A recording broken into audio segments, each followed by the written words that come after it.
Welcome and welcome back. Today we are starting a new chapter, quadrilaterals. ये आपके math part 2 का 5th chapter है. Okay, so from today we are starting quadrilaterals. Let's first see what is a quadrilateral. What we are learning in this chapter, we'll learn parallelogram सीखेंगे हम. फिर tests of parallelogram, theorems होंगे यहाँ पे. Rhombus, rectangle, square. Of course rectangle and square आप पहले की classes में सीख चुके हैं, right? First 5th to 8th generally we are given introduction of rectangle and square. ये जो दो क्वाड्रिलेटरल हैं इससे हम अच्छी तरह फेमिलियर होते हैं. Okay, then we will see mid point theorem and trapezium. Okay, ये हम इस चैप्टर में सीखेंगे. अब इससे पहले चैप्टर का नाम है क्वाड्रिलेटरल, तो we should know what is a quadrilateral. हमें पता होना चाहिए कि क्वाड्रिलेटरल किसे कहेंगे. Okay, so it's very easy. Let's see. Quad means 4 and laterals means side. Okay, laterals means side. So sorry, side. Okay, so what is a quadrilateral? Any closed figure having 4 sides. ठीक है, तो वो 4 sides कैसे हो सकते हैं? All equal हो सकते हैं. 4 साइड्स कैसे हो सकते हैं? मैं ऑल इक्वल 4 साइड्स हम ले सकते हैं, लाइक दैट. ओके, और क्या हो सकता है? 2 साइड इक्वल हो सकते हैं, है ना? 2 साइड्स इक्वल हो सकते हैं. 2 साइड्स इक्वल कैसे हो सकते हैं? देखिए, 2 साइड्स इक्वल होने के कई तरीके हैं. जैसे कि मैं करूँगी कि भाई जो दो पास वाले साइड हैं वो मैंने इक्वल कर दिए और दूसरे 2 साइड्स मैंने अलग कर दिए. इसे आप क्या बोलते हो? काइट. इसे आप क्या बोलते हैं? काइट. और मैंने क्या कर दिया, मैं ऐसा कर सकती हूँ कि जो सामने सामने के साइड्स है ना, ऑपोजिट, उसे मैं सेम कर सकती हूँ. इसे आप क्या बोलोगे? यहाँ पे इक्वल की बात हो रही है, पैरेलल की नहीं. ओके, ये ध्यान में रखिएगा. Parallel and equal are 2 different things. आगे जब मैं बताऊंगी अभी तो we will get back to that. Okay, right now हम सिर्फ इक्वल की बात करें कि 2 साइड्स इक्वल है. जरूरी नहीं कि वो जो 2 साइड इक्वल है वो पैरेलल भी हों. ओके, अभी सिर्फ इक्वल की बात हो रही है. तो ये ऑल साइड इक्वल में क्या आ जाएगा? स्क्वायर आ जाएगा. और इसी स्क्वायर को अगर मैं थोड़ा सा तिरछा कर दूँ, थोड़ा तिरका केला, तो फिर इसे क्या बोलते हैं? रोम्बस. तो रोम्बस भी आ जाएगा ऑल साइड्स में. 2 साइड इक्वल वाले में काइट आ जाएगा, रेक्टेंगल आ जाएगा और पैरेललोग्राम भी आ जाएगा, जो अभी हम इस चैप्टर में सीखने वाले हैं. तो इसके लिए क्या करेंगे? रेक्टेंगल को थोड़ा सा तिरछा कर देंगे, है ना? ये साइड पकड़ के रेक्टेंगल की ऐसे टेढ़ी कर देंगे, ये वाली भी साइड पकड़ के इधर खींच देंगे, तो क्या बन जाएगा? पैरेललोग्राम. इसे हम क्या बोलते हैं? पैरेललोग्राम. Okay, parallelogram. ये 3 चीजें हो सकती है. और अब क्या हो सकता है ना कि नो साइड इक्वल. अब क्या हो सकता है कि no sides equal. No side equal में क्या, आप सारे साइड्स की जो लेंथ है वो अलग अलग रहेगी, ऐसा कुछ. तो ये ट्रेपेजियम बन सकता है ना? ये क्या हो सकता है? ट्रेपेजियम बन सकता है. ये एक तरीका देख लिया हमने क्वाड्रिलेटरल का, जो कि साइड इक्वल है या नहीं. अब क्या हो सकता है? अब हो सकता है कि भाई पैरेलल कितने साइड्स हैं, है ना? तो उसी हिसाब से हम देखेंगे. अब क्या करते हैं, क्वाड्रिलेटरल्स को थोड़ा सा प्रॉपर सिक्वेंस में देख लेते हैं. और ये जो सारे यहाँ पे ये जो सारे फिगर या डायग्राम है ना, square, rhombus, kite, rectangle, parallelogram, trapezium, ये सारी चीज़ें आपको पता होना ज़रूरी है कि इसकी प्रॉपर्टीज़ क्या है, क्या है ये, राइट? और बहुत बार क्या होता है ना बच्चों को, रोम्बस, काइट, पैरेललोग्राम, इन सब चीज़ों में कन्फ्यूजन है. स्क्वायर और रेक्टेंगल तो बहुत अच्छी तरीके से आता है, बट रोम्बस जब आता है तो कन्फ्यूजन हो जाता है. तो हम क्या करेंगे फास्ट में, अब क्योंकि ये चीज़ें बेसिक हैं, आपको पहले ही हो जानी चाहिए, तो हम क्या करेंगे फास्ट में इसका एक ओवरव्यू देख लेते हैं. ठीक है, और इसे अच्छे से देखिएगा क्योंकि आपका फिर 10th में आपको रोम्बस के कंसेप्ट आएंगे, पैरेललोग्राम के कंसेप्ट आएंगे, और वो आपको पहले से पता होने चाहिए, है ना? तो आप अपना थोड़ा सा कंसेप्ट क्लियर कर लीजिए और साथ के साथ में ये बेसिक्स लिख भी लीजिएगा. ओके, तो हम ये करने से पहले, विच लेट्स रिकॉल है, ये करने से पहले हम फटाफट ना देख लेते हैं कि क्वाड्रिलेटरल होते क्या है. तो what did we establish? What are quadrilateral? Any closed figure having 4 sides, है ना? तो सी, दिस इज माय, एक minute, let me erase this. Okay, so मैं एक फ्लो चार्ट बना लेती हूँ. Okay, quadrilateral. अभी हम बेसिस क्या है, हम किस चीज़ पे इसका डिवीजन कर रहे हैं, हम जो क्लासिफिकेशन कर रहे हैं अभी, कि कितने पैरेलल साइड हैं. ओके, कितने पैरेलल साइड हैं. तो देखिए, अगर मैं बोलूँ कि नो पैरेलल साइड, कोई भी साइड एक दूसरे के पैरेलल नहीं है. इससे पहले मैं 1 मिनट में फटाक से पैरेलल बता दूं, 1 मिनट में कुछ सेकंड्स में. No parallel sides. Okay, what is parallel? Parallel किसे बोलते हैं? हम जनरली, हमको क्या बताया जाता है ना कि भाई जो 2 साइड कभी कट नहीं होंगी. अभी मैंने ऐसा कुछ साइड निकाला, बट अगर आप ध्यान देंगे तो देखो ये 2 साइड्स के बीच में यहाँ पे डिस्टेंस देखो कितना है. देखने को तो जो हमारी आंखें हैं उस हिसाब से ये हमें पैरेलल ही दिख रहा है, क्योंकि ये क्या कट हो रही है, नहीं हो रही है अभी. लेकिन ये करेक्ट डेफिनेशन नहीं है पैरेलल का. ओके, टेक्निकली करेक्ट कह लें हम, डेफिनेशन नहीं है. पैरेलल की डेफिनेशन क्या है फिर? एनी 2 लाइन्स, कोई भी 2 लाइन जिनके बीच का अंतर है ना, the distance between the 2 lines are same anywhere on the line. ठीक है। लाइन पे आप कोई से भी 2 पॉइंट ले लो ना, तो डिस्टेंस ये जो है, ये जो डिस्टेंस अगर मैं इसे डी कह दूं तो ये डी हमेशा सेम आएगा। ये 2 लाइन में देख लो, जो नीचे वाली 2 लाइनें हैं, यहाँ पे देखिए डी आपको नहीं लग रहा कि छोटा छोटा होता जा रहा है?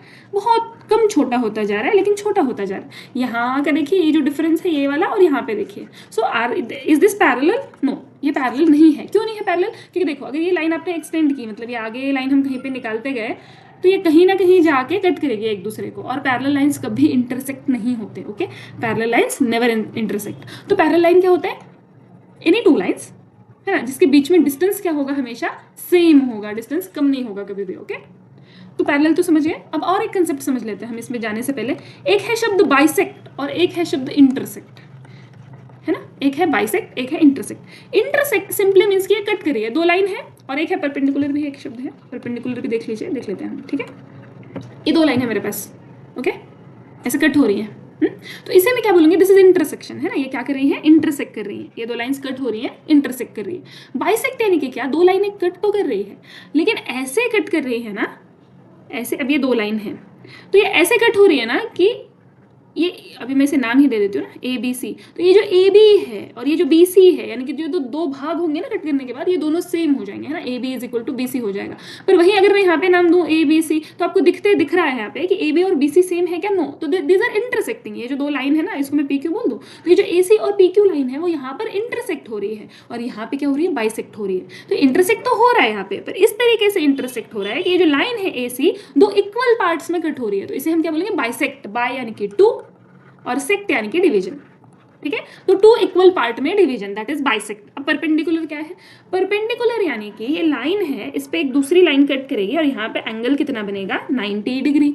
तो अब ऐसा ही और एक शब्द आता है परपेंडिकुलर बाइसेक्टर, है ना, परपेंडिकुलर बाइसेक्टर। अब ये क्या है? परपेंडिकुलर बाइसेक्टर यानी कि ये जो लाइन ऐसे कट होगी ना, ये 90 डिग्री का एंगल भी बनाएगी, और इस लाइन को इक्वल पार्ट्स में डिवाइड भी करेगी। ओके, 90 डिग्री का एंगल भी बनाएगी और इक्वल पार्ट में डिवाइड भी करेगी, यानी कि यहाँ पे ए सी इज इक्वल टू सी भी रहेगा। तो इसे हम बोलेंगे फिर परपेंडिकुलर बाइसेक्टर। तो अब आप पूछोगे क्या इंटरसेक्ट नहीं हो रहा है? हाँ जी, इंटरसेक्ट हो रहा है। ओके, यहाँ पे इंटरसेक्ट भी हो रहा है, बाइसेक्ट भी हो रहा है, और परपेंडिकुलर भी है। ओके, इंटरसेक्ट यानी कि 2 लाइन सिर्फ कट कर रही है, वहां पे 90 डिग्री एंगल बन रहा है क्या, या वो लाइन इक्वल पार्ट्स में कट हो रही है क्या, हमें कुछ लेना देना नहीं है। पर जब मैं बोलती हूँ बाइसेक्ट, तो क्या हो जाएगा? जो लाइन है वो इक्वल पार्ट में कट हो रहे हैं। ओके, और जब मैं बोलूंगी परपेंडिकुलर, तो क्या हो जाएगा? वहां पे 90 डिग्री का एंगल बन रहा है। और अगर बोलेंगे परपेंडिकुलर बाइसेक्टर, यानी कि क्या लाइन 2 पार्ट्स में कट भी हो रही है और एंगल 90 डिग्री भी बन रहा है। ओके, आई होप कि आपको इतना ध्यान में आ गया होगा। जब हम कोई चीज़ सीखते हैं ना, तो हमको उसकी लैंग्वेज यानी कि उसका लिंगो समझ में आना चाहिए। ओके, तो इसलिए ये थोड़ी सी चीज़ें बता दी गई हैं। अब आई होप आपको बाइसेक्ट अच्छे से ध्यान में आ गया। जब कभी बोलेंगे कि अभी डायगोनल बाइसेक्ट ईच अदर, इसका मतलब क्या है? इसका मतलब कि डायगोनल कट जब करेंगे ना, एक दूसरे को इंटरसेक्ट करेंगे, तो वो लाइंस को क्या करेंगे? इक्वल पार्ट में डिवाइड करेंगे। ओके, अभी आएगा तो मैं और समझा दूंगी। No parallel side, no parallel side कहाँ पे? नो पैरेलल साइड मतलब, अभी देखो मैं एक फिगर ड्रॉ कर रही हूँ, ये आपके पहचान का ही फिगर है। क्या है ये? इसे हम काइट बोलते हैं ना, पतंग। बोलोगे हमारा पतंग तो ऐसा नहीं दिखता, बट ये मैथ का पतंग है। Okay, so this is a kite. अब इसमें क्या देखिए, ये साइड और ये साइड क्या आपको पैरेलल दिख रही है? नो। क्यों? क्योंकि डिस्टेंस देखो, यहाँ पे देखो डिस्टेंस, और यहाँ पे देखो बढ़ रहा है, और यहाँ पे तो देखो और भी बढ़िया, है ना। यानी कि ये 2 साइड पैरेलल है क्या? नहीं। ये 2 साइड पैरेलल है क्या? सॉरी, इधर अच्छा नाम ही दे देते ना, फिर फटाफट ध्यान में आ जाएगा। ओके, तो ए डी और बी सी पैरेलल है क्या? No. A B C D parallel है क्या? नो। यानी कि ये जो फिगर है काइट वाला, इसमें कोई भी साइड पैरेलल नहीं है। Okay, so this is kite, no side parallel. अब देखते हैं वन पेयर मतलब एक जोड़ी, यानी कि 2 side. Okay, one pair of side parallel, एक जोड़ी पैरेलल साइड। देखो क्वाड्रिलेटरल में साइड कितने होते हैं? 4, यानी कि 2 जोड़ियां हैं, उसमें से एक जोड़ी क्या रहेगी? पैरेलल रहेगी। ओके, आई गेस कि थोड़ा सा स्पेलिंग में यहाँ पे लिखना है। Okay, parallel, one pair of side parallel. ऐसे कौन सा होता है बताइए, वन पेयर साइड पैरेलल? तो अगर मैं एक पेयर साइड पैरेलल निकालूं, तो मैं ऐसा कुछ निकाल रही हूँ कि भाई ये पैरेलल है। ओके, तो अब मैं क्या करूँगी? अब मुझे दूसरी पैरेलल साइड निकालने की जरूरत नहीं है, तो मैं इसे और इसे ऐसे जोड़ दूंगी। और ऐसे फिगर को आप क्या बोलते हैं? ट्रेपेजियम। क्या बोलते हैं? ट्रेपेजियम। ट्रेपेजॉइड भी बोलते हैं कई जगह पर, ट्रेपेजियम, दोनों चीजें सेम ही हैं। Okay, so this is kite, this is trapezium. अब देखिए, अब वो सारे डायग्राम आएंगे जो आपके एकदम चिरपरिचित, एकदम पहचान के हैं, अब आएंगे। अब क्या है? 2 pair of sides parallel, 2 pair of sides parallel.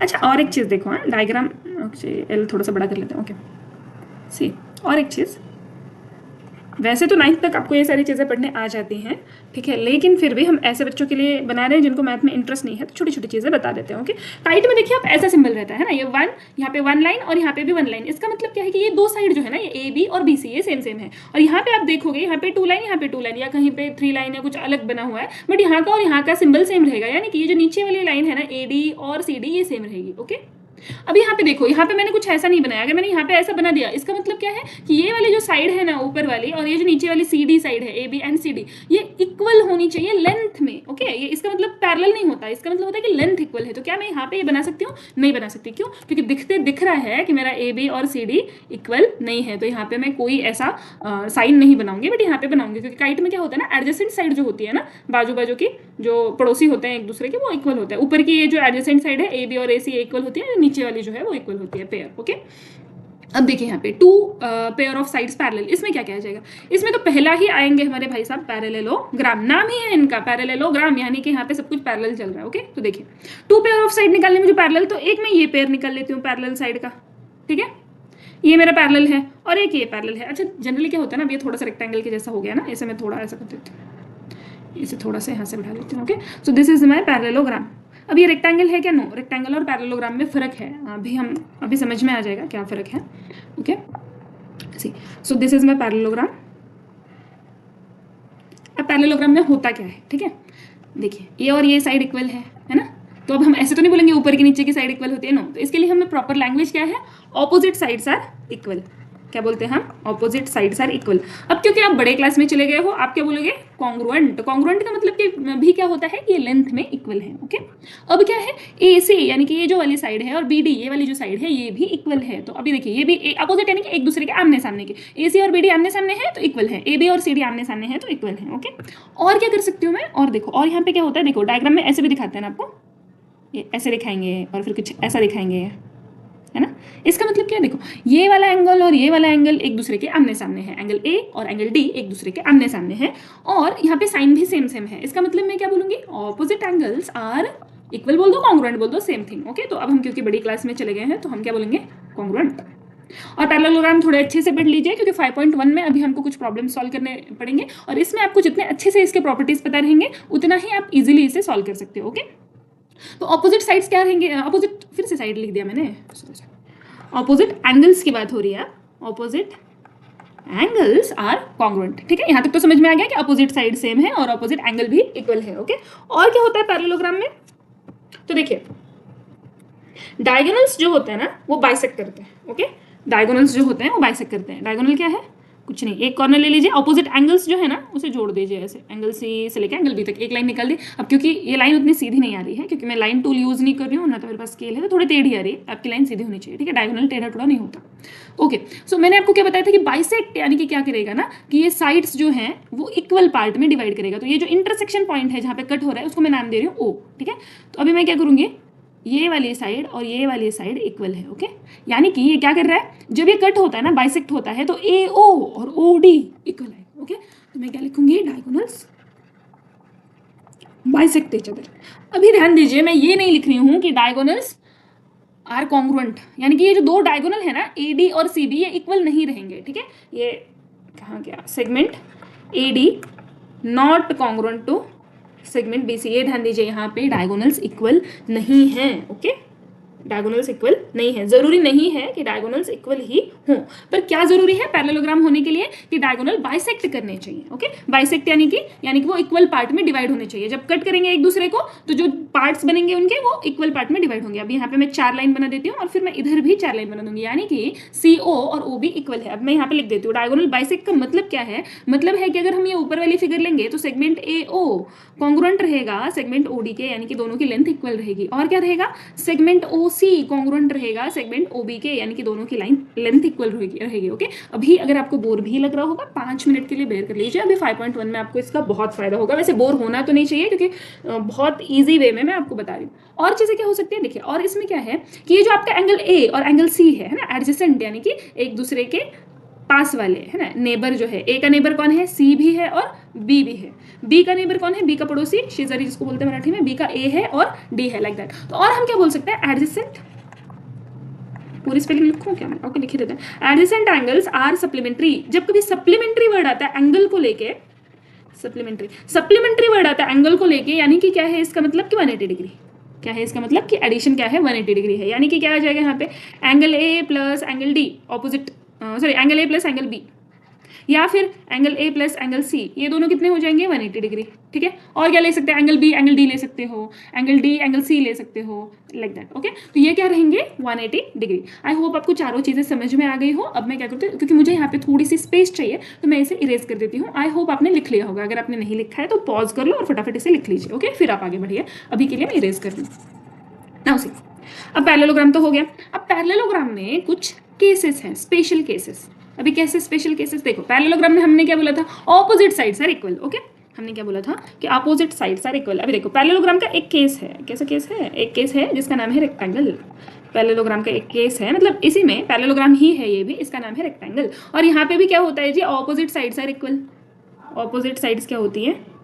Equal होती हैं। तो मैं क्या ऐसा कर सकती हूँ? यस, ये साइड और ये साइड इक्वल है, और यहाँ पे जहाँ पे मैं दो लाइन बना रही हूँ छोटे छोटे, वो वाली साइड्स इक्वल है। मैं फटाफट नाम में लिख देती हूँ। तो A B and C D equal है और A C and B D equal है। ये तो हमें पता ही है। क्या नया बता रहे हो? कुछ नहीं, अब नया बताएंगे। देखिए, तो पैरेललोग्राम में और रेक्टेंगल में फर्क क्या है? फर्क ये है कि पैरेललोग्राम में देखिए जो एंगल है ए बी सी डी, ये 90 डिग्री हो ये जरूरी नहीं है। ओके, लेकिन रेक्टेंगल में 90 डिग्री होना जरूरी है। जब होगा तो उसे हम बोलेंगे रेक्टेंगल। ओके, तो क्या है? सारे एंगल्स क्या है? 90 डिग्री हैं। तो देखो, अब अपोजिट एंगल इक्वल आ रहे हैं। क्या? ए एंड डी दोनों 90 डिग्री है, इक्वल है। सी एंड बी दोनों 90 डिग्री है, इक्वल है।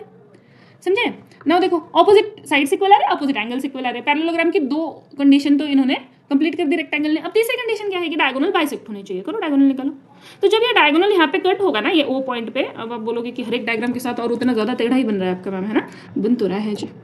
ठीक है, आई विल ट्राई कि ये थोड़ा सा सीधा सीधा हो सके। ओके, हाँ, तो देखिए ये जो है ना, मैं इसे ऐसे कर दूँ क्या? साइन बनाने से तो मतलब इसे मैं थोड़ा सा यहाँ पे गोल गोल बना देती हूँ। तो ये और ये है ना, नाम भी दे देते हैं। यहाँ पे पी दे दे, क्या नाम? सारा कुछ गोल गोल दिख रहा है। C P and P B, ये साइड्स क्या आ जाएंगे? इक्वल आ जाएंगे। ओके, ये सेगमेंट क्या आ जाएंगे? इक्वल आ जाएंगे। यानी कि डायगोनल जब कट होगा तो इक्वल पार्ट्स में कट होगा। ओके, अब यहाँ पे और एक मजेदार चीज है। क्या मजेदार चीज है? कि पैरेललोग्राम में हमने नहीं लिखा था डायगोनल कॉन्ग्रुएंट। अब हम यहाँ पे लिख सकते हैं कि डायगोनल क्या है जी। यहाँ पे खास चीज जो है, बस मैं वही लिख रही हूँ। डायगोनल्स क्या है? कॉन्ग्रुएंट है। यानी कि ये जो दोनों डायगोनल है ना, A D, segment A D, ये इक्वल है या कॉन्ग्रुएंट है सेगमेंट सी बी के। समझे? और ये चीज पैरेललोग्राम में थी क्या? नहीं थी, पर इन्होंने पैरेललोग्राम के सारे कंडीशन सेटिस्फाई किए हैं क्या? किए हैं। तो rectangle is a parallelogram. Every rectangle, हर एक रेक्टेंगल ये पैरेललोग्राम है। अच्छा, ये छोटे ऐसे डिफिनेशंस ना ट्रू फॉल्स में या फिल इन द ब्लैंक्स में आ सकते हैं, और क्योंकि ये बहुत बेसिक कंसेप्ट है तो आप नहीं बोल सकते कि ये सिलेबस के बाहर है। No, it is not out of syllabus. ठीक है, पैरेललोग्राम पढ़ रहे हो, आपको इतनी चीजें तो पता होनी चाहिए कि पैरेललोग्राम में क्या है। ठीक है, तो देखिए, क्या ऑपोजिट साइड्स इक्वल है, ऑपोजिट एंगल्स इक्वल है, और डायगोनल बाइसेक्ट कर रहा है। क्या कर रहा है? तो रेक्टेंगल इज अ पैरेललोग्राम। लेकिन अगर मैं उल्टा बोलूं, पैरेललोग्राम ये रेक्टेंगल है क्या? देखो, ये जो पैरेललोग्राम है, सारे के सारे पैरेललोग्राम को मैं रेक्टेंगल बोल सकती हूँ क्या? नो। लेकिन सारे के सारे रेक्टेंगल को मैं पैरेललोग्राम नाम दे सकती हूँ क्या? यस। यानी कि आपने सेट्स पढ़ा है ना? तो अगर आपको सेट इजी जाता है तो इसे हम कैसे समझ सकते हैं? ऐसे समझ सकते हैं कि पैरेललोग्राम एक बड़ा सेट है। ओके, पैरेललोग्राम क्या है? इसे मैं ऐसे लिख रही हूँ, पैरेललोग्राम एक बड़ा सेट है, और इसके अंदर क्या है? इसके अंदर रेक्टेंगल भी है। और क्या है? देखिए, इसके अंदर है रोम्बस। स्क्वायर पढ़ने से पहले हम क्या पढ़ेंगे? रोम्बस। अभी देखो, ये पैरेललोग्राम जैसा ही है, तो फर्क क्या है? फर्क ये है कि पैरेललोग्राम में ऑपोजिट साइड्स इक्वल थे और यहाँ पे सारे साइड इक्वल है। ओके, यहाँ पे क्या है? सारे साइड इक्वल है। ये स्क्वायर के जैसा ही दिखता है, बस ऐसा लगता है कि स्क्वायर को पकड़ के थोड़ा सा तिरछा कर दिया है ना, जैसे ये साइड पकड़ के इधर थोड़ी खींच दी हो, ऐसे लगता है। तो दिस इज अ रोम्बस। ये पैरेललोग्राम की तरह ही है, बस क्या है? यहाँ पे सारे साइड्स इक्वल है। तो ये देखिए, ये सारे ही साइड इक्वल है। स्क्वायर में भी होता है इक्वल, राइट? तो ये सारे ही साइड, मैं ऐसे लिख देती हूँ फटाफट से, ए बी सी डी, सारे ही साइड्स इक्वल हैं। ओके, तो ये पैरेललोग्राम की डेफिनेशन फॉलो कर रहा है क्या? कर रहा है। कौन सी वाली? पहली वाली, ऑपोजिट साइड्स आर इक्वल। अब देखो, एंगल्स का क्या मामला है रोम्बस में? जो ऑपोजिट एंगल्स है ना, ये जैसे कि ये ए वाला और डी वाला, ये रहेंगे इक्वल, और ये सी और ये बी, ये रहेंगे इक्वल। ओके, यहाँ पे सारे एंगल इक्वल नहीं होते, ऑपोजिट एंगल इक्वल होते हैं। और क्या ये एंगल 90 डिग्री होते हैं? No, not 90 degree. ओके, तो पैरेललोग्राम में भी तो ऐसा कोई कंडीशन है नहीं कि 90 डिग्री होनी चाहिए। तो ये पैरेललोग्राम की दूसरी definition, opposite angles are congruent, follow कर रहा है क्या? कर रहा है। ओके ना, अब क्या करेंगे? अब हम इसको थोड़ा सा ऐसा डायगोनल बना देंगे। ओके। और अब पैरेललोग्राम की तीसरी डेफिनेशन है, और तीसरी डेफिनेशन क्या बोलती है कि डायगोनल बाइसेक्ट ईच अदर। तो ये बाइसेक्ट करता है क्या? यस करता है। इसमें ऐसा गोल बना देता हूँ, ये बाइसेक्ट करता है क्या? यस करता है। ठीक है, ये और ये ऐसे में थोड़ा सा ऐसे करूँ, ये और ये सिंबल अलग अलग है कि यहाँ पे, लेकिन यहाँ पे रेक्टेंगल की तरह डायगोनल इक्वल है क्या, कॉन्ग्रुएंट है क्या? नो।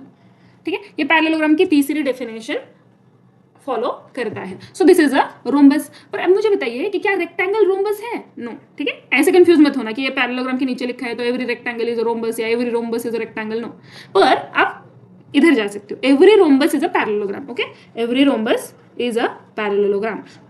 लेकिन क्या उल्टा ट्रू है, every parallelogram is a rhombus? No. ठीक है, क्योंकि पैरेललोग्राम एक बड़ा सेट है। तो आप ये तो समझ गए कि इसमें और क्या आ गया, अरे sorry, give me a minute. Okay, हाँ, आप ये तो समझ गए। देखिए इसमें क्या आ गया, रेक्टेंगल आ गया, और क्या आ गया, रोम्बस भी आ गया। अभी और कोई आना बाकी है क्या? हाँ जी है, और इसमें खुद एक पैरेललोग्राम भी है, ऐसे लिख दूं मैं? ठीक है, अभी देखिए, अब ये रोम्बस का ही अगर मैं कोई स्पेशल केस ले लूँ ना, ये रोम्बस का ही एक स्पेशल केस ले लूँ जिसमें कि सारे साइड तो इक्वल रहेंगे ही, इधर लिख देती हूँ। ओके, सारे साइड्स तो इक्वल रहेंगे ही, ऑल साइड्स आर इक्वल। अभी थोड़ा सा रेक्टेंगल दिख रहा है, ऐसे कर दूं क्या मैं? Okay okay, let me draw once again, कोई प्रॉब्लम नहीं है। अब थोड़ा सा स्क्वायर की तरफ दिख रहा है। अभी देखिए सारे साइड्स इक्वल है यहाँ पे, तो ये रोम्बस का पहला वाला डेफिनेशन फॉलो कर रहा है।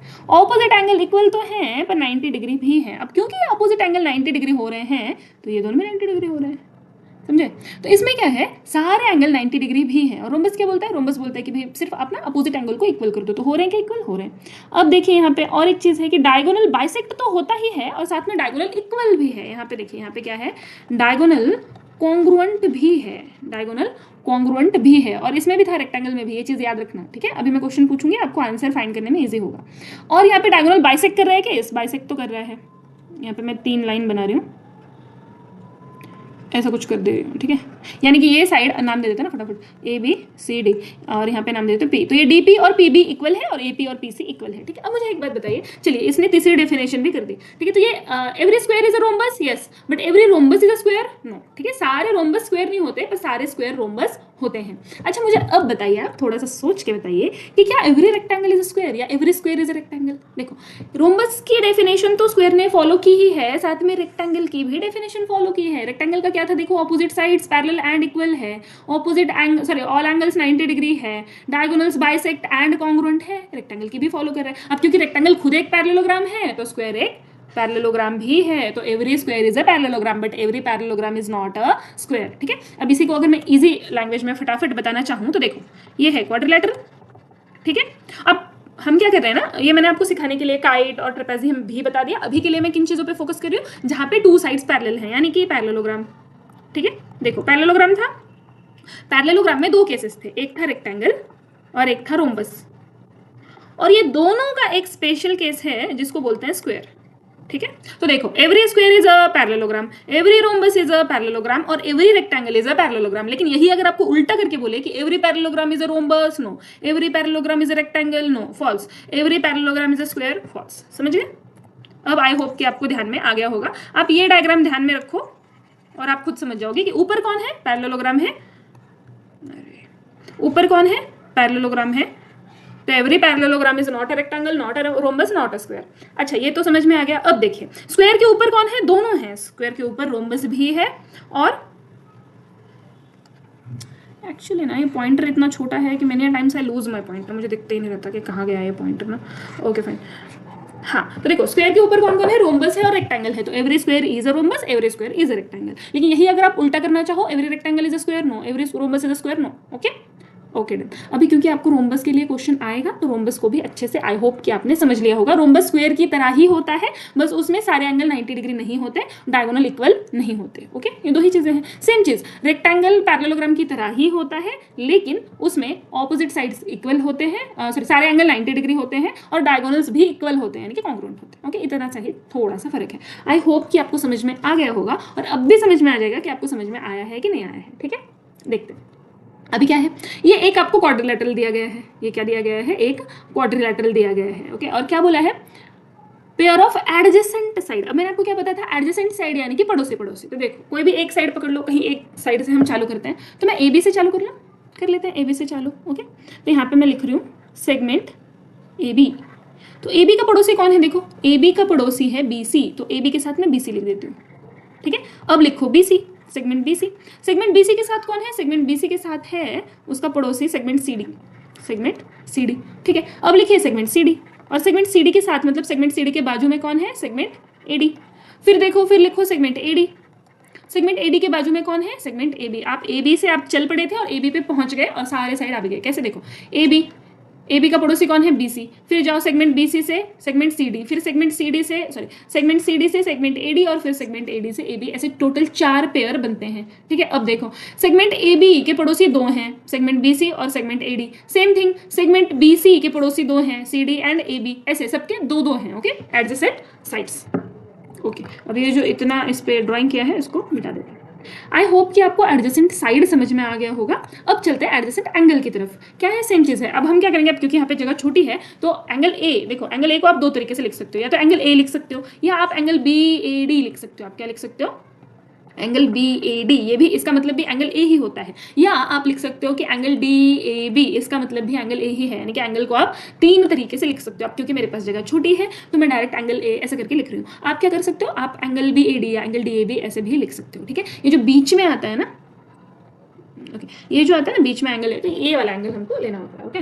तो सी एंगल ए के बाजू में कौन है? देखो एंगल ए के बाजू में है एंगल B। किसी भी एक साइड से जाओ, आप इधर से भी जा सकते हो। आपको मना है कि भाई नहीं, मैं ए के साथ B को नहीं लूंगा, मैं ए के साथ D को लूंगा, तो लीजिए ए के साथ D। फिर आप इधर जब आओगे फिर D के साथ C लोगे, C के साथ B लोगे, तो B के साथ बाद में A आ ही जाएगा, ओके। तो एंगल ए के साथ B। फिर चलिए एंगल B ले लीजिए, एंगल B। एंगल B के साथ कौन आ जाएगा? Angle C। फिर एंगल C ले लो, एंगल C के साथ एंगल A, और फिर एंगल C के साथ, एक मिनट ना, एंगल B के साथ एंगल C के साथ angle D, sorry not A, angle D, और फिर एंगल D के साथ एंगल A। जहां से चले थे हम वहीं पे आ गए हैं, तो अब यहाँ पे हम रुक जाएंगे। एंगल के लिए भी सेम चीज़ है। अगर मैं B लेती हूँ, ओके, अगर मैं लेती हूँ कि एंगल B, ये रहा एंगल B, इसके 2 एडजेसेंट एंगल हैं, एंगल C भी है और एंगल A भी है, ओके। तो एडजेसेंट साइड्स तो 2 होते ही हैं, एडजेसेंट एंगल भी हर एक के 2 होते हैं, ओके। अब यहाँ पे तो हमने ऐसे 2 करके नहीं लिखा है, पर यहाँ पे आ गया है। देखो सेगमेंट AB के साथ सेगमेंट BC आया, और यहाँ पे देखो सेगमेंट AB के साथ सेगमेंट AD आया है, AB के साथ BC भी आ गया, AD भी आ गया। सेम चीज़ अगर आप BC के लिए देखोगे तो सेगमेंट BC के साथ देखो सेगमेंट CD आ गया है, और सेगमेंट BC के साथ सेगमेंट AB आ गया है। ऐसे हर एक साइड के साथ 2-2 आ गए हैं। एंगल में भी आपको क्लियरली दिख रहा है, एंगल A के साथ एक बार B आया है और एक बार D आया है, ओके ना। ऑपोजिट साइड्स, एडजेसेंट तो समझ गए आप। एडजेसेंट यानी कि 2 साइड मिलकर एक एंगल बना रहे होंगे, ऐसे बाजू बाजू में होंगे। ऑपोजिट यानी क्या? अपोजिट मतलब सामने, आमने सामने के। ऑपोजिट यानी कि आमने सामने, ओके। तो ये वाला और ये वाला, ठीक है, ये ऑपोजिट है, लाइक दैट। तो अब लिख लेते हैं फटाफट से ऑपोजिट साइड्स। ऑपोजिट साइड्स कौन कौन से देखो, लिखो यहाँ पे। आप साइड ए भी ऐसे भी लिख सकते हो, ठीक है। तो अगर मैं लिखती हूँ सेगमेंट AB, तो सेगमेंट AB के सामने कौन है? देखिए सेगमेंट CD। सेम थिंग आप लिखिए सेगमेंट BC, तो सेगमेंट BC के सामने कौन है? Segment AD। ऑपोजिट साइड आ गए। और सेम अगर हम ऑपोजिट एंगल लिखना चाहें तो एंगल A के सामने कौन सा एंगल है? एंगल C, और एंगल B के सामने कौन सा एंगल है? Angle D, okay. ये तो डन हो गया। एडजेसेंट और ऑपोजिट साइड्स और एडजेसेंट और ऑपोजिट एंगल हमें समझ में आ गए हैं ना। उसी अब ये जो हमने सीखा है उसका यहाँ पे हमको यूज आएगा। ये क्या बोल रहे हैं? आई एम अ क्वाड्रिलेटरल, मैं क्वाड्रिलेटरल हूँ। तो उससे क्या होता है? तुम कुछ भी हो सकते हो, स्क्वायर हो सकते हो, रेक्टेंगल हो सकते हो, ट्रापेजियम, काइट, कुछ भी हो सकते हो, है ना। तो अब यहाँ पे इन्होंने कुछ प्रॉपर्टीज दी है और हमको फिल करना है। यहाँ पे देखो मैंने आपको सिखाया था ओनली वन पेयर पैरेलल में कौन होता है, और वो भी ऑपोजिट साइड पैरेलल है। देखो ऐसे होता है ना, ये इसके लिए लिख रही हूँ मैं कि ये ऑपोजिट साइड है, ये पैरेलल है, और ये मैंने ऐसे जोड़ दिया था, है ना। तो इसे हम क्या बोलते हैं? ट्रेपेजियम। देखो आ गया काम में, ओके। यहाँ पे काइट के लिए नहीं दिया हुआ है, ओके। अब ये क्या बोल रहा है? All angles are equal. पहले तो देखो all sides are equal, rhombus हो सकता है, लेकिन रोम्बस में सारे एंगल इक्वल नहीं होते। ऑल एंगल भी इक्वल है। ये कहाँ पे होता है? स्क्वायर में। ऑल साइड्स इक्वल और ऑल एंगल्स भी इक्वल 90 डिग्री, है ना। तो ये क्या होता है? स्क्वायर होता है। यहाँ पे क्या होता है? Diagonals are congruent and bisect each other, ठीक है। कॉन्ग्रुएंट भी होता है and bisect each other, bisect भी होता है डायगोनल। यानी कि जब आप डायगोनल निकालोगे तो उसकी लेंथ भी इक्वल होगी और वो इक्वल पार्ट्स में कट भी करेगा, ओके, 2 इक्वल पार्ट में ना। My all sides are equal in length. आपको पता है all side are equal in length के 2 केसेस थे। तो स्क्वायर वाला तो हो गया, तो दूसरा वाला कौन है? रोम्बस। दूसरा वाला कौन है? रोम्बस। और इसकी प्रॉपर्टीज क्या थी? अपोजिट साइड्स कॉन्ग्रुएंट या इक्वल। तो अब क्योंकि हम बड़े क्लास में हैं तो हम कॉन्ग्रुएंट लिख देते हैं। डायगोनल्स कॉन्ग्रुएंट हैं क्या? नहीं, diagonals bisect each other, okay. Now see my all angle are right angle. सारे एंगल राइट एंगल किसके हैं? स्क्वायर के भी थे, पर स्क्वायर तो हो गया है, तो यहाँ पे कौन है? रेक्टेंगल, ठीक है। Opposite sides are congruent. मैं शॉर्ट में लिख रही हूँ अभी, CONG करके डॉट कर। डायगोनल्स कैसे होते हैं? Congruent and bisect each other. Okay, diagonal congruent भी होते हैं और बाइसेक्ट भी करते हैं। My both pair of opposite sides are parallel, दोनों पेयर क्या है? पैरेलल है। ये कौन है दोनों पेयर पैरेलल वाला केस? Parallelogram. Okay, opposite sides congruent होते हैं, ऑपोजिट एंगल भी कॉन्ग्रुएंट होगा। डायगोनल्स कॉन्ग्रुएंट होंगे क्या? नहीं, डायगोनल्स क्या करेंगे? बाइसेक्ट करेंगे, कॉन्ग्रुएंट नहीं होंगे। कॉन्ग्रुएंट का मतलब कि दोनों डायगोनल सेम होंगे लेंथ में, no. Okay, so let's stop here. अब ये प्रॉपर्टीज आपको कहाँ पे काम आएंगे? जब आप क्वेश्चन सॉल्व करोगे। अब हमें क्या करना है? ठीक है, तो पैरेललोग्राम की यहाँ पे डेफिनेशन दे रखी है, a quadrilateral having both pair of opposite sides parallel is called a parallelogram. यानी कि ये दो ऑपोजिट साइड्स हैं, ये दोनों भी क्या होनी चाहिए? पैरेलल होनी चाहिए। ये वाली ABCD के पैरेलल होनी चाहिए और ये ACBD के पैरेलल होनी चाहिए, तो इसे आप पैरेललोग्राम बोलोगे। और पैरेललोग्राम में क्या होता है? ऑपोजिट एंगल्स इक्वल होती है, डायगोनल बाइसेक्ट करता है, ठीक है, और एडजेसेंट एंगल सप्लीमेंट्री होता है। यानी कि क्या एडजेसेंट एंगल कौन सा? यहाँ पे देखो, एंगल A के साथ एंगल C है, तो इन दोनों का एडिशन कितना रहेगा? 180 डिग्री। ये कुछ 4-5 प्रॉपर्टीज अगर फॉलो करता है तो उसे हम पैरेललोग्राम बोलते हैं। अब क्योंकि पैरेललोग्राम डिटेल में देखा है तो यहाँ पे फिर से उसे नहीं बताएंगे। Okay, let's start. अब क्या है? फर्स्ट थ्योरम है आपका, opposite sides and opposite angles of parallelogram are congruent. अब ये तो मैंने आपको बता दिया था कि ऑपोजिट एंगल इक्वल होते हैं, ऑपोजिट साइड्स इक्वल होते हैं, पर आपको यहाँ पे क्या करना है? ये थ्योरम में प्रूफ करना है कि opposite sides and opposite angles of a parallelogram are equal. Okay, let's see. तो अभी थ्योरम लिखते कैसे? और बच्चों को थ्योरम बड़ा हार्ड लगता है, ये तो दो अभी जो आप थ्योरम सीखेंगे बिल्कुल हार्ड नहीं है, और ऑलवेज प्रैक्टिस द थ्योरम, है ना, क्योंकि थ्योरम आपको आता है क्वेश्चन एज अ क्वेश्चन, ठीक है। या आपको ऐसे ऐसे भी आ सकता है कि बीच बीच में फिल इन द ब्लैंक्स है, उसे आप फिल कर दीजिए। नाउ सी, थ्योरम क्या है आपका? ऑपोजिट साइड्स, ऑपोजिट को मैंने शॉर्ट में ऐसे OPP डॉट लिखा है, अपने शॉर्टकट नहीं मारने हैं, मैंने आपको पिछली बार भी बताया था, ठीक है। Opposite sides and opposite angles of अ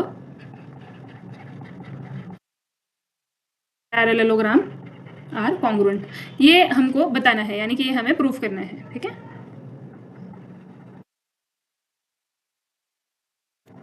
तो मैं सबसे पहले क्या करती हूँ, अब थ्योरम प्रूफ करने से पहले लेट अस ड्रॉ पैरेललोग्राम। एक पैरेललोग्राम ड्रॉ कर लेते हैं। ओके,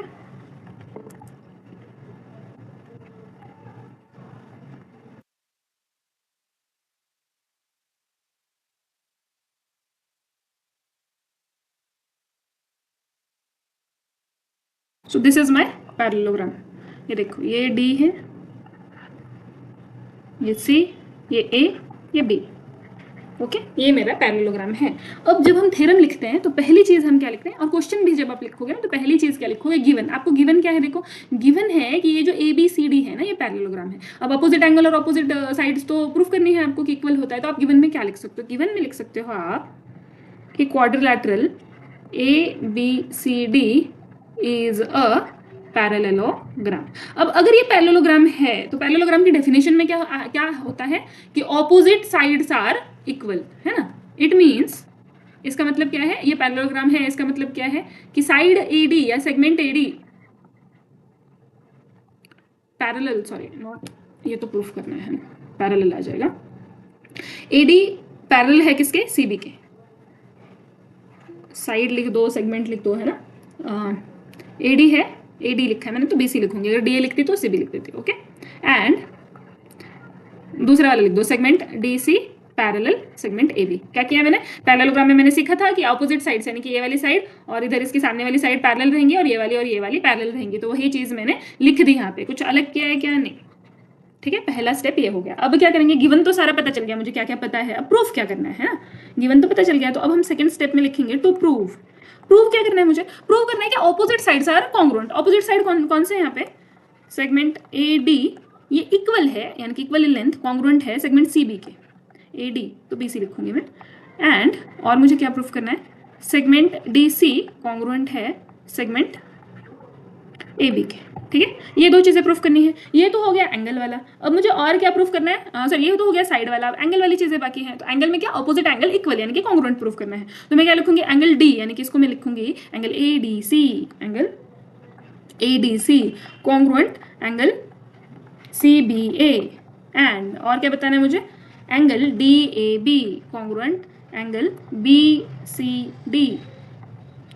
ओके, यानी कि ये वाला जो एंगल है ना, एंगल ADC और एंगल CBA, ये वाला इक्वल प्रूफ करना है, और ये वाला इक्वल प्रूफ करना है, ठीक है। ये तो हो गया। अब प्रूफ करूं कैसे? ये क्वेश्चन है, तो कैसे प्रूफ कर सकते हैं? देखिए, एक बहुत इजी तरीका है। प्रूफ करने का। हमने इससे पहले ट्रायंगल सीखा हुआ है और ट्रायंगल में कॉन्ग्रुएंसी सीखी हुई है ना। तो अगर मैं ऐसा करती हूँ कि अगर मैं एक डायगोनल यहाँ पे बना लेती हूँ ना, ये ए और सी को मैं जोड़ देती हूँ। अगर मैं यहाँ पे एक डायगोनल बना लेती हूँ तो मेरे पास दो ट्रायंगल बन जाएंगे। कौन से? ट्रायंगल ए बी सी एक बन जाएगा और ट्रायंगल ए डी सी एक बन जाएगा। दो ट्रायंगल बन जाएंगे, ए बी सी और ए डी सी। ठीक है, तो अगर मैं अब ये दोनों ट्रायंगल को कॉन्ग्रुएंट प्रूफ कर दूँ तो मैं इजीली प्रूफ कर सकती हूँ कि ये ए डी और सी भी इक्वल हैं और ये डी सी और ये इक्वल है, और एंगल वाला भी काम कर सकती हूँ, है ना। तो इसके लिए मुझे सबसे पहले क्या करना पड़ेगा? ये डायगोनल बनाना पड़ेगा, क्योंकि ये ऑलरेडी तो है नहीं। तो मैं अब मेरा अगला स्टेप क्या रहेगा? कंस्ट्रक्शन। अगला स्टेप क्या रहेगा? कंस्ट्रक्शन। यहाँ पे मैंने क्या कंस्ट्रक्शन करी है? ड्रॉ डायगोनल AC, है ना। डायगोनल AC बना लो। अब प्रूफ करते हैं। अब क्या प्रूफ करेंगे? देखो, in triangle ADC and triangle ABC, ठीक है। दो ये ट्रायंगल है ADC, ये ऊपर वाला ट्रायंगल कहाँ चला गया? ओके, यहाँ पे मैं मिनट, ओके एक मिनट, हाँ चलिए। तो ये ऊपर वाला ट्रायंगल और ये नीचे वाला ट्रायंगल, ठीक है। अब क्या करते हैं? अब जब ADC वाला आएगा तो ये हमेशा ध्यान में रखना है कि जहाँ पे मैंने ADC लिखा है ना, यहाँ पे मैं ADC वाले साइड एंगल लिखूंगी और यहाँ पे ABC वाले साइड एंगल लिखूंगी। आपको जहाँ मर्जी आएगी आप वहाँ ऐसे लिखेंगे ना। देखिए, गलत तो नहीं होगा, लेकिन मार्क्स आउट ऑफ नहीं मिलते हैं, क्योंकि आप जितना एग्जामिनर को आपका कॉपी चेकिंग ईजी रहेगा उतने अच्छे मार्क्स आपको मिलेंगे, है ना। तो अगर आप चाहते हो कि एक भी कैंसिल नहीं हो मार्क्स, तो हम ऐसा लिखेंगे, एग्जामिनर को ज़्यादा दिमाग खपत नहीं करना पड़े हमारी कॉपी चेक करने में, है ना। तो देखिए, इन ट्रायंगल ADC की तरफ जाओ। मुझे क्या दिख रहा है? देखो, अच्छा हमने ऐसा सीखा था कि ऐसे दो पैरेलल लाइन होते हैं और यहाँ पे कोई ऐसे कट करता है, तो फिर ये वाला एंगल और ये वाला एंगल सेम होता है, अल्टरनेट एंगल बोलते हैं उसको, और ये वाला एंगल सेम होता है, इसको अल्टरनेट एंगल बोलते हैं। सीखा था ना, सेम चीज़ है। अब इसी को ज्वाइन कर दो, ऐसे इसी को ऐसे ज्वाइन कर दो। देखो, तभी भी तो सेम चीज़ें हो रही हैं कि ये वाला और ये वाला एंगल सेम होना चाहिए और ये वाला एंगल इक्वल होना चाहिए, और इसे हम बोलते हैं कि अल्टरनेट एंगल। तो वही चीज़ हम अब यहाँ पे लिखेंगे। तो कैसे? देखो, ये वाला जो एंगल है ना, ये आएगा इसके इक्वल में, ये आएगा इसके इक्वल में। ये एंगल कौन सा है? देखिए, अब चलिए ट्रायंगल ADC में एंगल कौन सा है? इसे एंगल DAC बोल सकती हूँ मैं, ठीक है। तो लिखती हूँ मैं यहाँ पे,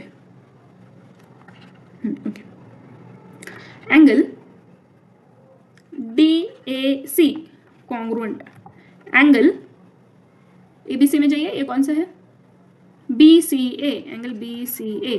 क्यों कॉन्ग्रुएंट है? अब मुझे रीजन लिखना पड़ेगा, तो मैं रीजन लिखूंगी क्यों कॉन्ग्रुएंट है। देखो, अगर मैं ऐसे बोलती हूँ, since segment DC parallel segment AB, है ना, एंड या कॉमा कर दो,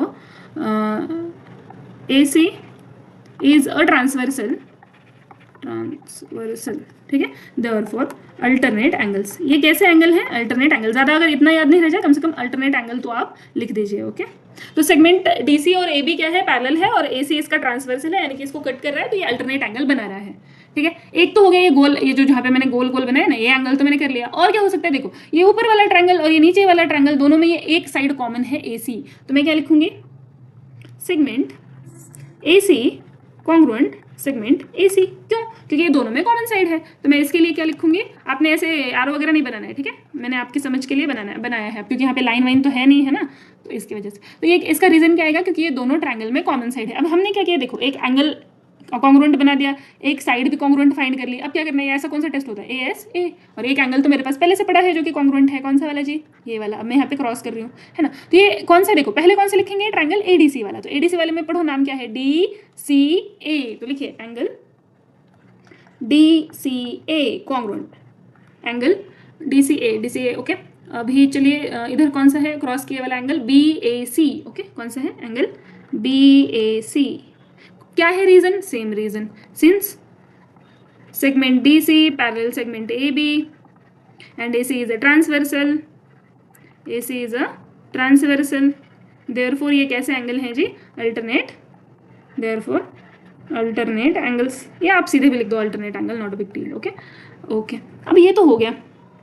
अब ये ASA टेस्ट बन गई है, तो आप लिखो therefore triangle ADC congruent triangle ABC। Reason क्या है? बाय ASA टेस्ट, अब यहाँ तक तो आ गए, पर हमारा काम हो गया क्या? नहीं हुआ है। क्यों? क्योंकि मुझे क्या प्रूफ करना था कि AD और BC सेम है। तो आप ट्रायंगल क्यों प्रूफ करते बैठे हैं ना? ट्रायंगल इसलिए प्रूफ करते बैठे कि देखो दोनों ट्रायंगल कॉन्ग्रुएंट हो गए हैं, यानी कि दोनों ट्रायंगल इक्वल हैं, बस नाम अलग अलग है ना? तो देखो AC और AC साइड तो आ ही गई है, ये AC वाली साइड। अब मुझे क्या करना है? अब ये दो एंगल भी मैंने सेम कर दिए हैं, उधर से दो, अब ये एक बेचारा एंगल बच गया है, ये वाला है ना? तब क्योंकि ये दो एंगल तो सेम है इससे, यानी कि तीसरा एंगल भी सेम ही रहेगा। आपको पता है ट्रायंगल में 3 एंगल की एडिशन कितनी होती है? 180 डिग्री। तो अगर दो एंगल दूसरे ट्रायंगल से सेम है तो तीसरा वाला भी एंगल सेम रहेगा। It is a theorem also और कॉमन सेंस आल्सो। ठीक है, तो हम लिख देते हैं एंगल डी का नाम क्या लिख दें? ADC लिख दो। Angle ADC congruent angle ABC। क्यों जी? Congruent angle of congruent triangle. अब ये बड़ा अच्छा किया मैम, CACT लिख दिया। आप एग्जाम में CACT लिख सकते हो। Okay, congruent angle of a congruent triangle, है ना? कि कॉन्ग्रुएंट ट्रायंगल में एंगल्स भी जो होते हैं वो कॉन्ग्रुएंट होते हैं, मतलब इक्वल होते हैं। ओके, तो एंगल वाला तो काम हो गया मेरा। ठीक है, ये देखो ये ADC और CBA, ये वाला तो मैंने प्रूफ कर दिया। ये एंगल ADC और CBA लिख दो, ABC लिख दो, आपकी मर्जी है। तो ये तो मेरा प्रूफ हो गया है। आपने ऐसा गोल गोल नहीं करना है, मैं आपको समझाने के लिए कर रही हूँ। ओके, तो मैंने ये तो कर दिया। अब मुझे ये वाला करना है, ये एंगल दूसरा वाला जो है DAB, है ना? Angle DAB। लेकिन अब क्योंकि ये ट्रायंगल की वजह से तो आधे में कट रहा है, तो अब मैं क्या करूँ? अब मैं ऐसे करूँगी, देखिए क्या करती हूँ मैं। ये अच्छा, यहाँ पे मैंने बीच में कॉन्ग्रुएंसी का साइन में भूल गई थी। हाँ, ओके ना से। अब क्या करते हैं ना, एंगल DAB लिखना है मुझे। अब यहाँ पे आ जाइए, DAB। ओके, एक काम करते हैं ना, लेट्स चेंज द इंक।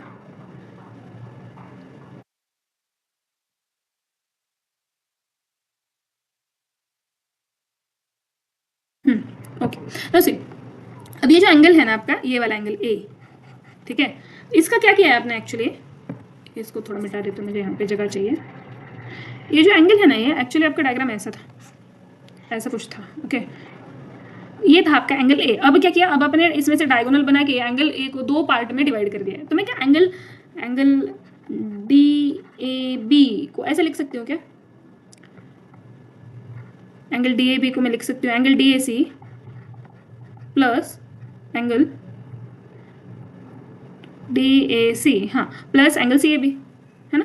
ये आधे आधे में जो डिवाइड हुआ है, ये ऊपर वाला DAC और नीचे वाला CAB, ऐसे करके लिख देती हूँ। तो आप जब ऐसे लिखोगे तो ये जो आपका एंगल है, आपने क्या बोला था? यहाँ पे देखिए, यहाँ पे आइए, ये DAC और BCA सेम है, DAC और BCA सेम है, और DCA और BAC सेम है, ऐसा आप बता रहे हो, है ना? तो देखते हैं अभी। अब इसके लिए क्या कर सकते हो ना, आप ऐसे बोल सकते हो कि सिमिलरली, कहाँ गया angle DAB congruent angle DAB, है ना? तो एंगल DCB या BCD, ठीक है। और अगर आप इसे प्रूफ करना चाहो तो आप कैसे कर सकते हो? तो आप ऐसे कर सकते हो कि आप DAB को ऐसे लिख दो, ठीक है, और आपका ये कौन सा है दूसरा वाला? BC है ना? BCD है, सॉरी। BCD को देखो, एंगल BCD को आप कैसे लिख सकते हो?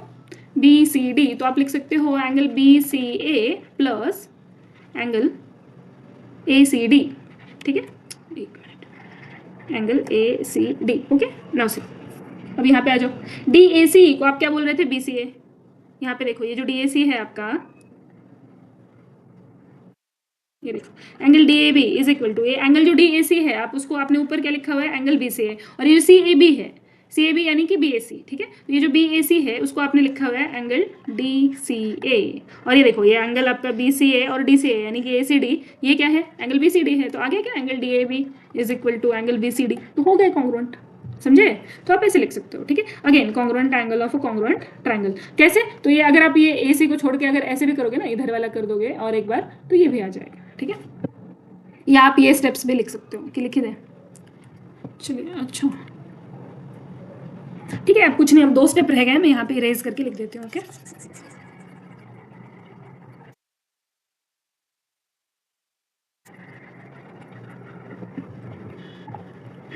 अब इसके आगे की स्टेप देखिए। एंगल तो मैंने प्रूफ कर दिया, अब साइड मेरे को प्रूफ करना है, ठीक है। तो साइड प्रूफ हो ही चुके हैं actually.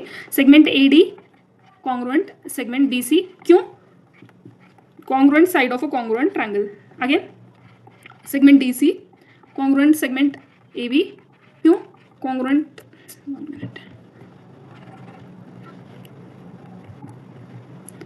Congruent side of a congruent triangle, hence proved. Okay, हमको जो प्रूफ करना था हमने प्रूफ कर लिया। ठीक है, अब तो हम फ्लो में गए हैं। अब एक बार फटाक से ना आप कैसे 2 से 3 मिनट के अंदर ये लिख सकते हो थ्योरम, ये भी देख लेते हैं। ओके, मैं एक ब्लैंक पेज की तरफ जाती हूँ। Do I have a blank page? Okay, erase कर दें, लेट्स इरेज दिस। और फटाफट अब आप टाइमर लगा लो अपना और देखते हैं 2 से 3 मिनट के अंदर होता है कि नहीं। थोड़े से मैं शॉर्टकट्स यूज करूंगी लिखने के लिए। ओके, थ्योरम क्या है आपका? ये थ्योरम है आपका कि opposite sides and opposite angles of parallelogram are congruent, ये आपको प्रूफ करना है। ठीक है, तो आपने क्या किया, सबसे पहले तो गिवन ले लिया। गिवन में क्या दिया था आपको कि ये जो आपका क्वाड्रिलेटरल है ABCD इज अ पैरेललोग्राम, तो आपने पहले डायग्राम बना ली ABCD की, है ना। ओके, यहाँ पे हूँ मैं। ABCD की डायग्राम बना लो। अब मेरी टेढ़ी बनी है थोड़ी, but it's okay. So this is your ABCD। यहाँ से नंबरिंग की थी मैंने, आपको कन्फ्यूजन नहीं होनी चाहिए। ABCD, तो इसके लिए वैसे ही नंबरिंग कर देती हूँ। हाँ, तो यहाँ से मैं क्या लिख सकती हूँ, अगर ये ABCD है यानी कि it means opposite sides are parallel, तो इसका मतलब क्या है, देखो फास्ट में कर लो। अपोजिट साइड्स लिख दो, सेगमेंट AD पैरेलल, कॉन्ग्रुएंट हो गया ये, पैरेलल कर दीजिए। ओके, पैरेलल सेगमेंट CB या BC, AD लिखा है ना तो BC लिख दो। Okay, and also segment DC parallel segment AB। ठीक है, गिवन तो लिख दिया। अब क्या करना है, टू प्रूव क्या करना है आपको, ऑपोजिट साइड्स को बताना है कि कॉन्ग्रुएंट है, यानी कि segment AD congruent segment BC proof करना है, साथ के साथ में segment DC congruent segment AD proof करना है, और क्या प्रूफ करना है, एंगल भी प्रूफ करना है। ठीक है, तो एंगल में कर लो ADC कॉन्ग्रुएंट ADC, तो ABC या CBA, एंगल CBA प्रूफ करना है, और क्या प्रूफ करना है कि एंगल DAB या BAD आपकी मर्जी है, congruent triangle CBA, sorry DAB है ना, हाँ तो DCB DCB या AB BCD आपकी मर्जी है, जैसा लिखना चाहो। तो मैं लिख रही हूँ angle DAB and angle BCD। Okay, BCD, आप इसे उल्टा ऐसे DCB भी लिख सकते हो। ठीक है, प्रूफ हो गया। अब मुझे क्या करना था, कंस्ट्रक्शन करना था। कंस्ट्रक्शन में क्या मैंने क्या बोला, ड्रॉ डायगोनल AC। ठीक है, अब देखो, अब मैंने यहाँ पे एक फटाक से डायगोनल ड्रॉ कर दिया। ये डायगोनल ड्रॉ कर दिया, तो यहाँ पे अब 2 ट्रायंगल बन गए। तो मैं प्रूफ में दोनों ट्रायंगल के नाम लिख दूंगी।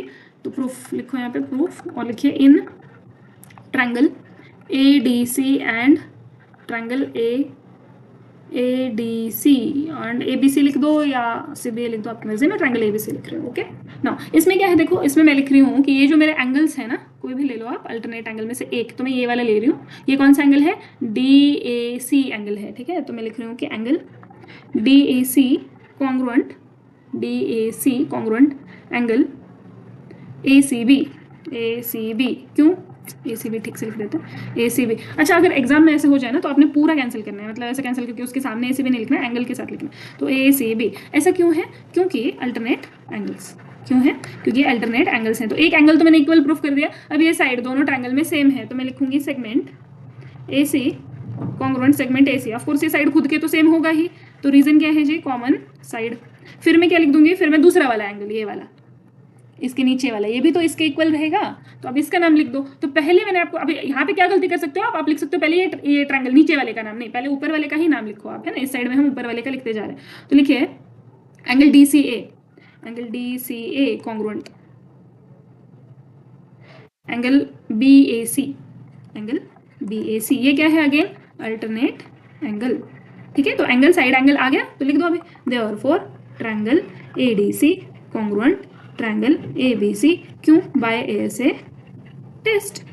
और अब क्या करना है, अब देखो, अब ये एंगल प्रूफ करना है। तो ये वाला और ये वाला एंगल तो आएगा ही इक्वल, क्यों, क्योंकि ये दोनों ट्रायंगल के करस्पॉन्डिंग और कॉन्ग्रुएंट ट्रायंगल है, तो corresponding angle of a congruent triangle. अब यहाँ पे लिख दो angle ADC congruent angle ABC। क्यों, corresponding angle of a congruent triangle.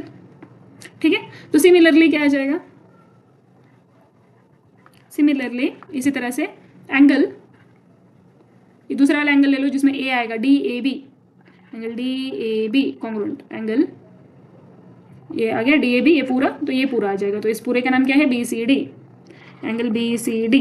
ठीक है, अब क्या आ जाएगा, अब 2 साइड बताने हैं इक्वल। 2 साइड बता दो, segment AD congruent segment BC। क्यों? Corresponding side of a congruent triangle. और क्या आ जाएगा? ADBC हो गया। अब आ जाएगा AB और DC, तो segment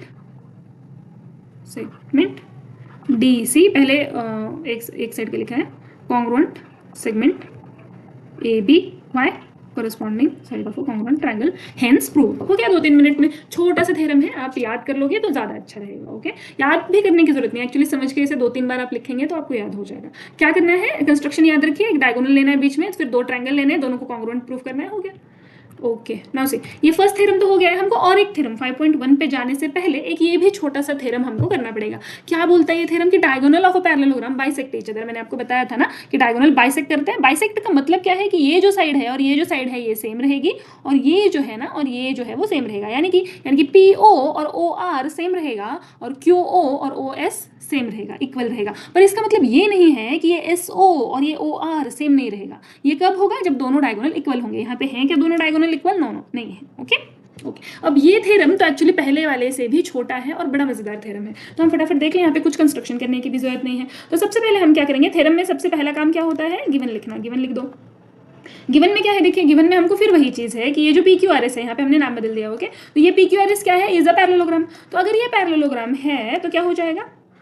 is a parallelogram. It means, ठीक है, ये पैरेललोग्राम है। इसका मतलब क्या है? कि PQ, ये जो साइड है अपोजिट, ये वाली PQ और SR पैरेलल है, PS एंड QR पैरेलल है। अब यहाँ पे एक और चीज है, क्योंकि हम डायगोनल के बारे में बात कर रहे हैं, हमको ऑलरेडी डायगोनल दिया भी हुआ है, तो हम क्या बोलेंगे?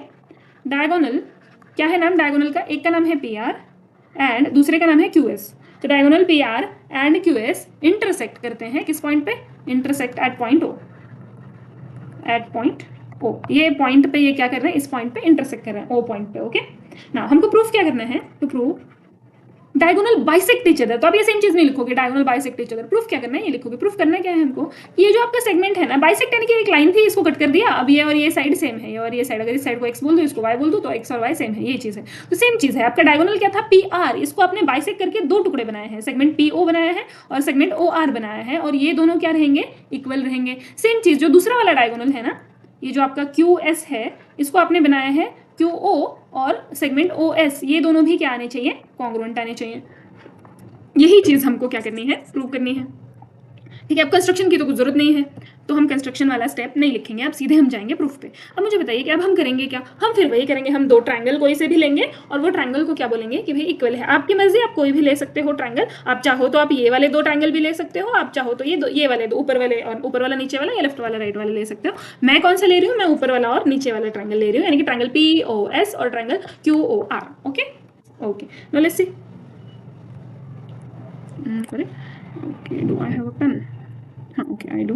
हाँ, चलिए, तो हम पहले तो क्या करते हैं? पहले ट्रायंगल का नाम लिख देते हैं। इन ट्रायंगल, नाम क्या है ऊपर वाले ट्रायंगल का? POS, एंड नीचे वाले ट्रायंगल का नाम क्या है? QOR। In triangle POS and triangle QOR या ROQ, आपकी मर्जी है। ओके, तो इसमें देखो, इसमें क्या आएगा? अब तो आप एक कर चुके हो, आपको पता है, और यहाँ पे तो आपको डायग्राम में हिंट भी दी हुई है। देखो, यहाँ पे X बनाया हुआ है और यहाँ पे X बनाया हुआ है, यानी कि ये वाला एंगल जो है ना और ये वाला एंगल जो है, ये क्या रहेंगे? इक्वल। क्यों इक्वल रहेंगे? अगेन देखो, ये 2 पैरेलल लाइन है ऐसे, ऊपर वाला PS और नीचे वाला QR, और यहाँ पे एक इंटरसेप्ट है, सॉरी ये एक इंटरसेप्ट है ना, तो ये इधर वाला एंगल और इधर वाला एंगल इक्वल आएंगे, आपको पता है ऑलरेडी। ठीक है, तो वही चीज हम क्या करेंगे ना, लिख देंगे फटाफट। तो हम क्या लिखेंगे? ये ट्रायंगल, ये एंगल का नाम क्या है? देखो, SPO या OPS। तो मैं OPS लिख दूँ फॉर ईज, तो लिख दो एंगल OPS कॉन्ग्रुएंट। इस वाले का नाम देखो ORQ लिख दें, O से जाएंगे तो इजी रहेगा, ORQ। क्यों? Since alternate angles, alternate angles. अब एक एंगल तो मैंने इक्वल कर दिए, अब क्या कर सकते हैं? देखिए, एक एंगल तो इक्वल हो गया है। अब क्या कर सकते हैं? अब मुझे बताया गया है कि ये पैरेललोग्राम है। अगर पैरेललोग्राम है तो अपोजिट साइड्स जो रहेंगे वो पैरेलल भी रहेंगे और इक्वल भी रहेंगे, यानी कि ये जो साइड है ना, ये क्या है? पैरेलल है और इक्वल भी है, PS एंड QR। तो मैं क्या ऐसे लिख सकती हूँ? यस, मैं लिख सकती हूँ, segment PS congruent segment QR। क्यों जी? QR या RQ? क्यों ऐसा? Since opposite sides of a parallelogram, ये अपोजिट साइड्स हैं पैरेललोग्राम की, तो ये इक्वल भी रहेंगे और पैरेलल भी रहेंगे ऑफ अ पैरेललोग्राम। मैं शॉर्टकट में ऐसे लिख रही हूँ, आपने एग्जाम में ऐसा शॉर्टकट नहीं मारना है, पूरी स्पेलिंग लिखनी है पैरेललोग्राम की। ओके, चलिए, अब दूसरा वाला एंगल भी हमको दे रखा है, उसको इन्होंने ऐसा किया हुआ है, ये एक एंगल और ये एक एंगल क्या है? इक्वल है। अभी इन एंगल के नाम लिख दो, OSP। तो लिखिए एंगल, यहाँ पे हमें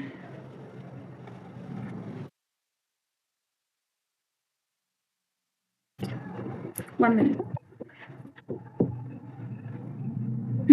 एंगल क्या नाम था, OSP, कॉन्ग्रुएंट है किसके, एंगल OQR, OQR। क्यों, again since alternate angle, easy तो है, अल्टरनेट एंगल।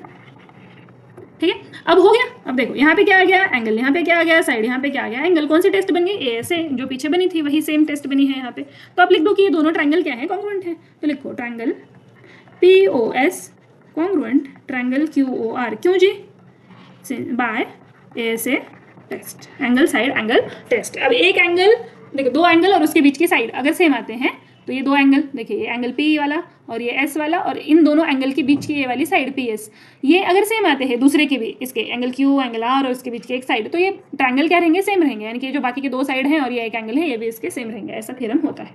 तो ये हमने कर लिया। अब क्या करेंगे, कॉन्ग्रुएंट आ गया है। अब देखो ध्यान से, अब हमारे पास बच क्या गया, सबसे पहले तो ये यहाँ पे जो किया है ना चित्रकारी, इसे हटाते हैं ताकि हम कुछ दिख पाए कि चल क्या रहा है मामला। चलिए चित्रकारी हट गई है। हाँ, तो अब देखो, अब हमने कर लिया। अब हमारे पास क्या है, ये एंगल और ये एंगल इक्वल है, ये एंगल और ये एंगल इक्वल है, ओके। और ये साइड और ये साइड इक्वल है। पर मुझे करना क्या था, मुझे ये वाली साइड PO और OR इक्वल बतानी है, और ये वाली साइड और ये वाली साइड इक्वल बतानी है। तो अब मैं वही चीज़ लिखूंगी, और इसके लिए बड़ा सिंपल सा रीज़न है। ठीक है, क्या रीज़न है देखते हैं। तो लिखती हूँ मैं, segment PO congruent segment OR। क्यों, corresponding side of a congruent triangle. अगर दो कॉन्ग्रुएंट ट्रायंगल कॉन्ग्रुएंट है, प्रूफ कर दें, तो उसके साइड हमको प्रूफ करने की जरूरत नहीं है। ठीक है, फिर segment QO congruent segment OS। क्यों, अगेन सेम चीज, corresponding sides of congruent triangle. खत्म, हमारा जो थ्योरम है वो प्रूफ हो चुका है। यही चीज हमको प्रूफ करनी थी, ऊपर देख लो, और हमने प्रूफ कर दी, तो हैंस प्रूव्ड। चलिए ये तो हो गया है, आई होप ज़्यादा लंबा नहीं हुआ होगा। ठीक है, अब ये इसको तो रिपीट करने की जरूरत है नहीं, क्योंकि छोटा सा है थ्योरम, 1 मिनट के अंदर हो जाएगा। 2 से 3 बार अगर आप इसको कर लेते हैं ना समझ के, और कैसे करना है थ्योरम, अगर आपको करना है ना, याद नहीं करना है, अगर समझना है, आप चाहते हो कि मुझे बैठ के रट्टा नहीं मारना पड़े, मराठी में पोपट पंचे बोलते हैं, तो एक तोते की तरह याद नहीं करना पड़े, तो आप क्या करोगे, आप पहले इसे समझ लो, 5 मिनट का समय लो, समझ लो, फिर कॉपी बंद कर लो, और फिर आप लिखने की कोशिश करो बाय योर मेमोरी। ठीक है, तो आप जहाँ पे अटक रहे हो वहाँ पे आप क्या करोगे कि भाई आपको जो कंसेप्ट पता है उस हिसाब से आपको क्या कुछ ध्यान में आ रहा है कि आप क्या कर सकते हो। अगर नहीं ही आया, 5-10 मिनट का टाइम लॉग नहीं ही आया, तो then open your notebook and see. तो आप फिर से पूरे स्टेप देख लो ढंग से स्टार्टिंग से, और जब आप देखते हो ना, इसे सिर्फ पढ़ना नहीं है। अगर ये किया है OPS is equal to ORQ, क्यों किया है, क्योंकि अल्टरनेट एंगल, तो क्या मुझे पता है कि अल्टरनेट एंगल क्या होते हैं। साथ के साथ में आप अपने आप को ये भी सवाल पूछो, ओके, हमको सिर्फ याद नहीं करना है, बाय मेमोरी नहीं करना है। और अगर आप एक बार चीज़ें समझ लेते हो तो आपको फिर ज़्यादा याद करने की ज़रूरत नहीं होती है, और धीरे धीरे आपको सब्जेक्ट बहुत ईजी लगने लगता है। ठीक है, तो यहाँ पे मैं रुक रही हूँ, लेट मी चेक कि कितने मिनट्स की वीडियो हुई है। पर आज का हमारा टारगेट क्या है कि हम ये थ्योरम और साथ में 5.1 कम से कम 7 क्वेश्चन है, तो कम से कम 4 क्वेश्चन हम आज करेंगे। ओके, तो अगर ये वीडियो ज़्यादा लंबी है तो I will stop it here, और again I will record the next 4 problems. Okay, so let's stop here now. अगर आपको पसंद आ रहा है तो आपको जो भी क्वेश्चंस हैं तो you let me know in the comment box, I'll make the separate videos for it. Okay, let's stop here for now. Let me check कि वीडियो कितनी लंबी है, एंड देन हम करते हैं आगे 4 क्वेश्चन। हमको आज कम से कम 4 क्वेश्चन सॉल्व करने, क्योंकि ये चैप्टर थोड़ा सा लंबा है। Okay, so let's stop here.